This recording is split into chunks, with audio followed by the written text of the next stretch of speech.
우연히 보아스의 밭에서 이삭을 줍던 룻은 마침내 베들레헴에서 돌아온 보아스와 극적으로 만나게 됩니다.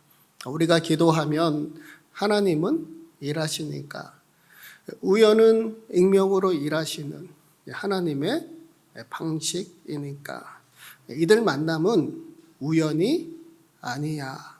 놀라운 하나님 섭리 가운데 이루어진 만남이었고, 그래서 그들의 만남은 더 깊은 관계로 나아가게 됩니다. 룻기 3장 8절 9절 말씀 우리 함께 읽겠습니다. 밤중에 그가 놀라 몸을 돌이켜 본즉 한 여인이 자기 발치에 누워 있는지라. 이르되 내가 누구냐 하니 당신의 옷자락을 펴 당신의 여종을 덮으소서. 이는 당신의 기업을 물을 자가 됨이니이다 하니. 역사는 밤에 이루어진다. 다소 낯뜨거운 19금 이야기 같지만 실은 그날 밤 아무런 일도 일어나지 않았지만 룻과 보아스 두 사람에게는 아주 특별한 밤이었지요. 역사는 밤에 이루어진다. 왜냐? 하나님은 졸지도 주무시지도 않으시니까. 밤이나 낮이나 하나님은 밤에도 일하시는 분이니까.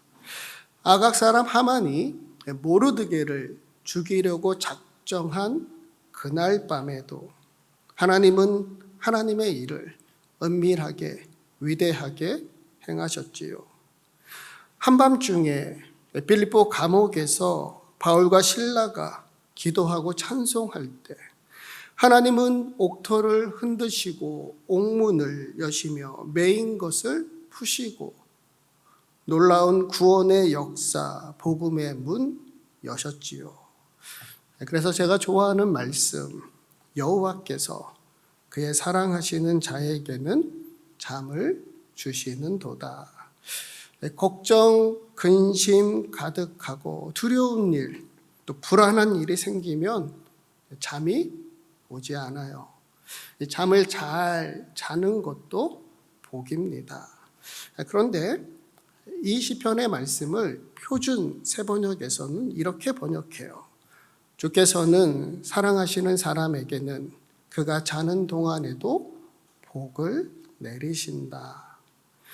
또 다른 성경에서는 여호와께서는 사랑하시는 이들을 위해 그들이 자는 동안에도 공급해 주신다. 하나님은 우리가 자는 동안에도 복을 내리시고 필요한 모든 걸 공급해 주시며 낮이나 밤이나 우리를 위해 일하신다. 그러니 우리는 오늘 밤도 평안히 잠들 수 있지요. 혹시라도 걱정과 근심, 불안하고 두려움으로 편히 잠들지 못하시나요? 불면증으로 고생하시나요? 깊은 잠 어려우신가요? 하나님은 우리가 자는 동안에도 복을 내리시고 필요한 모든 걸 공급해 주시니 하나님이 사랑하시는 여러분에게 평안하고 깊은 잠 주시기를 축복합니다. 제가 멜번에 있었을 때 대한항공이 한국까지 직항으로 운행하다가 언젠가 단항되더군요. 지금도 한시적으로만 직항이 운행되고 대부분 시드니나 또 다른 도시를 경유해야 하는 불편함이 있습니다. 당시 직항 노선이 없어지면서 많은 교민이 아쉬워했지만 더러 반긴 분들도 있었다고 해요. 며느리들입니다. 나이 드신 어르신들 직항이 아니면 호주까지 오시기가 어려우니까. 웃자고 하는 이야기이지만 그만큼 힘들고 어려운 게 고부 관계라 하지요. 우리말 속담에 이런 말이 있더군요. 미운 열 사위 없고 고운 외며느리 없다. 사위는 10명이라도 모두 귀엽고 예뻐 보이지만 며느리는 하나뿐이어도 믿게만 보인다는 말입니다. 사위는 내 딸을 데리고 사는 사람이라 어렵고 고마운 존재이지만 며느리는 내 귀한 아들 데려간 사람으로 생각하니 한없이 밉다는 거지요. 서양 속담에도 시어머니는 설탕으로 만들어도 쓰다는 말도 있더라고요. 동서고금을 막론하고 고부관계는 흔히 고부 갈등이 되고 이 고부 갈등을 푸는 열쇠로 그리스도인들은 주로 성경에서 우리가 지금 읽고 있는 나오미와 룻의 이야기를 생각하게 됩니다. 나오미는 룻을 정말 친딸처럼 대했고 룻은 나오미를 어머니처럼 따르고 섬겼지요. 이들에게 고부 갈등은 조금도 찾아볼 수 없고 외려 남다른 고부 사랑을 보여줍니다. 물론 룻기의 말씀이 단순히 고부 관계를 말하려고 하는 건 아니지만 남다른 고부 사랑에서 한 가지 중요한 점을 우리는 발견하게 됩니다. 그것은 두 여인 모두 하나님의 은혜를 간절히 사모했다. 남편도 없고 생계도 불안정하고 앞으로 어떻게 될지 아무도 모르는 막막하고 두려운 상황이었습니다. 그럼에도 그들은 하나님께 돌아갈 선택의 기회를 놓치지 않았고 하나님께 기도할 자녀됨의 특권도 포기하지 않으며 하나님의 은혜를 사모하며 함께 은혜의 자리로 나아가길 주저하지 않았지요. 히브리서 4장 16절 말씀 우리 함께 읽겠습니다. 그러므로 우리는 긍휼하심을 받고 은혜의 보좌 앞에 담대히 나아갈 것이니라. 역사는 밤에도 이루어진다. 나오미는 왜 밤중에 누운 보아스 곁으로 룻을 보내고 룻은 왜 그런 시어머니 말대로 다 했을까요? 9절 말씀이었지요. 당신의 여종을 덮으소서. 이는 당신이 기업을 물을 자가 됨이니이다. 이삭 죽기만으로도 그럭저럭 두 사람 먹고 살 수는 있었지만 나오미와 룻은 이삭보다는 은혜를 바라봅니다. 룻기 3장 1절 말씀 우리 함께 읽겠습니다. 룻의 시어머니 나오미가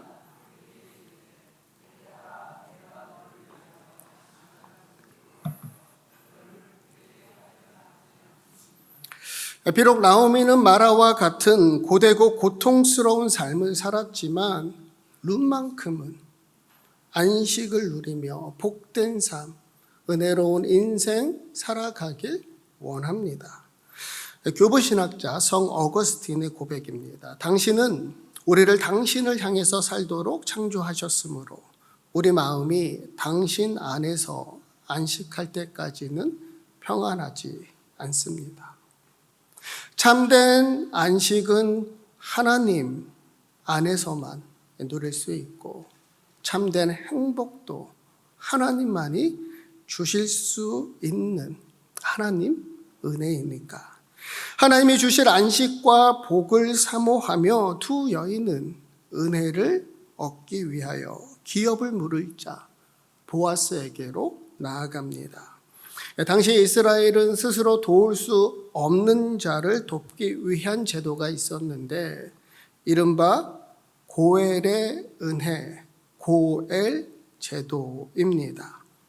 히브리 말 고엘, 기업을 물으다, 되찾아오다, 구제하다, 구속자가 되다. 가까운 친족이 어쩔 수 없이 땅을 팔거나 종이 되었을 때 억울한 죽음을 맞거나 가문의 대를 이을 수 없을 때 대신 대가를 지불하고 친족의 생명과 재산, 가문을 지키고 보호하기 위한 율법이지요. 이 보아스는 나오미의 남편 엘리멜렉의 친족이었습니다. 두 여인을 위해 기업을 물을 의무와 책임이 있었고 그는 기꺼이 고엘의 은혜를 베풀려 하지요. 3장 11절, 12절 말씀 우리 함께 읽겠습니다. 그러므로 이제 내 딸아 두려워하지 말라. 내가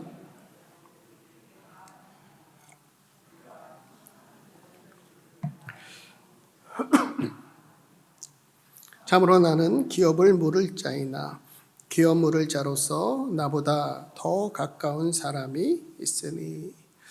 만약 그날 밤 보아스가 룻을 거절했다면 어떻게 되었을까요?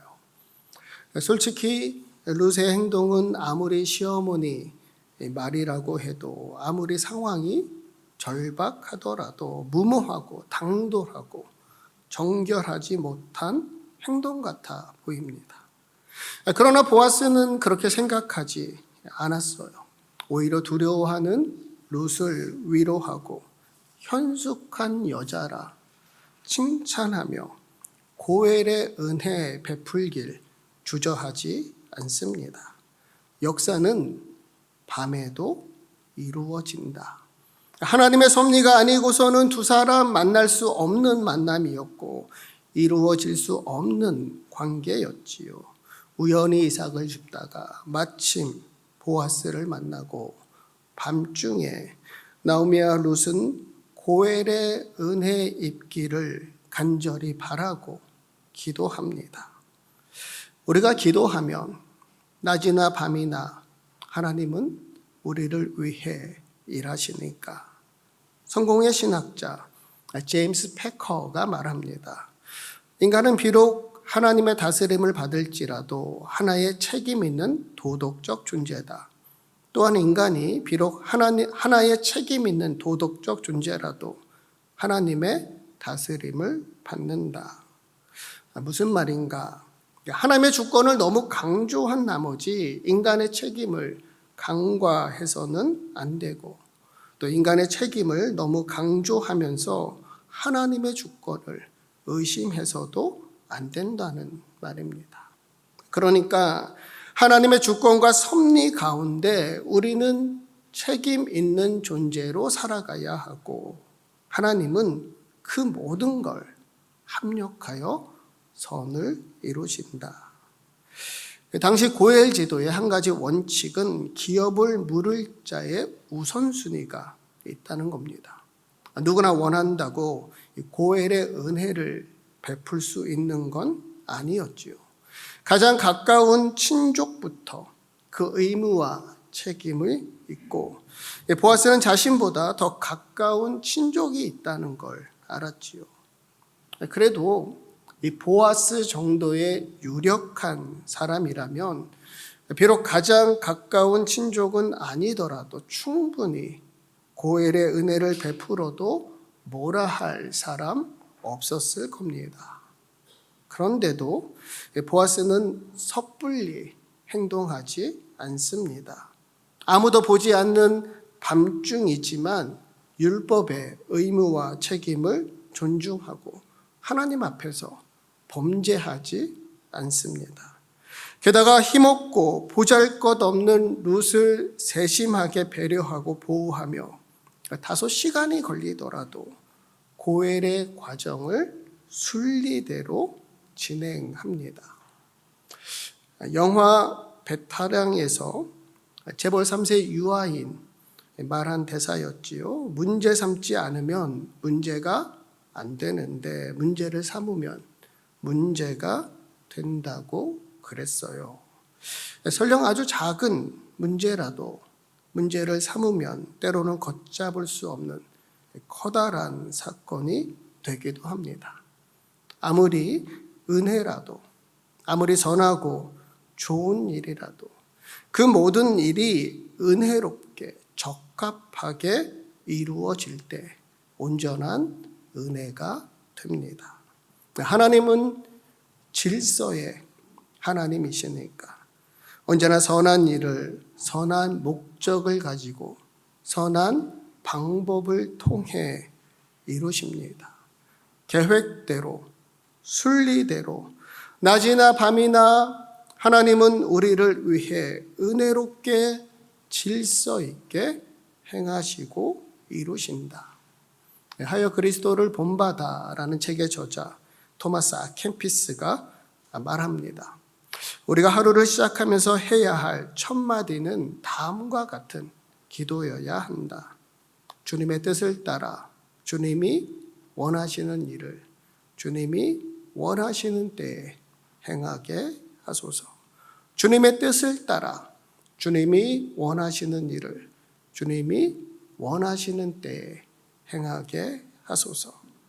하나님은 때를 따라 선하고 아름답게 행하시고 이루시는 분이니까 아무리 은혜가 넘치고 좋은 일이라도 서두르거나 임의로 행하지 말고 주님의 뜻을 따라 순리대로 행해야 합니다. 보아스는 룻에게 고엘의 은혜를 약속했지만 율법의 절차를 무시하지 않았고 세심하게 주의하며 또 룻에게는 넉넉한 보리를 주어 빈손으로 돌아가지 않도록 배려합니다. 그런 모든 일을 다 들은 후 본문 18절 말씀 우리 함께 읽겠습니다. 이에 시어머니가 이르되 내 딸아 어떻게 될지 알기까지 앉아 있으라. 그 사람이 오늘 이 일을 나오미의 마지막 말입니다. 이제 나오미와 룻의 말은 더 이상 룻기에 등장하지 않습니다. 어떻게 될지 알기까지 앉아 있으라. 한마디로 그들이 할 수 있는 모든 걸 다 했으니 이제 그들을 위해 일하시는 하나님을 기다리는 일만 남은 거지요. 주사위는 이미 던져졌고 그 결과는 하늘에 달렸으니 하나님의 뜻을 잠잠히 기다릴 때인 겁니다. 여러분, 인생은 타이밍이라 하지요. 은혜를 얻기 위하여 담대히 나아가야 할 때가 있습니다. 무언가 결정하고 최선을 다하며 책임 있게 행동해야 할 때가 있습니다. 그러나 때로는 가만히 머물며 기다려야 할 때도 있지요. 우리가 할 수 있는 몫을 다 했다면 하나님이 채우시고 완성하실 하나님의 때를 기다려야 합니다. 계획대로, 순리대로, 낮이나 밤이나 하나님은 은혜롭게 질서 있게 행하시고 이루실 테니까 너희는 가만히 있어 내가 하나님 됨을 알지어다.